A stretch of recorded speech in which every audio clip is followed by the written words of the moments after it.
4.5 वर्ष त्यांनी नगर जिल्ह्याच्या मातीमध्ये घालवलेली आहेत. संगमनेर जवळ जो जरा बंद करा प्लीज. संगमनेर जवळ जो पेमगड आहे, या पेमगिरी म्हणतो, त्याला पेमगड पण म्हणतात, शहागड पण म्हणतात.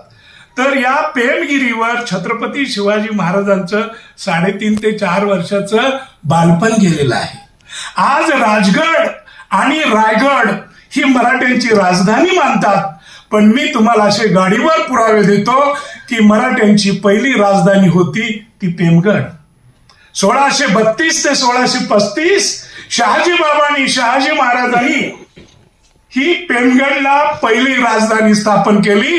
आणि तो किल्ला जरी छोटा असला तरी शहाजी महाराजांचं राज्य कुठून कुठं होतं, भीमेपासून गोदेपर्यंत, म्हणजे पुण्यापासून नाशिक पर्यंत 64 किल्ले छत्रपती शहाजी महाराजांच्या ताब्यात होते. आणि ते अनभिक्षित सम्राट होते. फक्त नावाला एक निजामाचं पोरग बसवलेलं होतं, सर्व मुस्लिम सरदार सुद्धा बरोबर ठेवण्याच्या व्यवहारी उद्देशानं. अन्यथा पेमगिरीवर शहाजी महाराजांचं राज्य होतं. इतिहासात पुरावे आहेत की अत शहाजहान आणि तत शहाजी, म्हणजे शहाजी महाराजांचं एवढं मोठं बंड होतं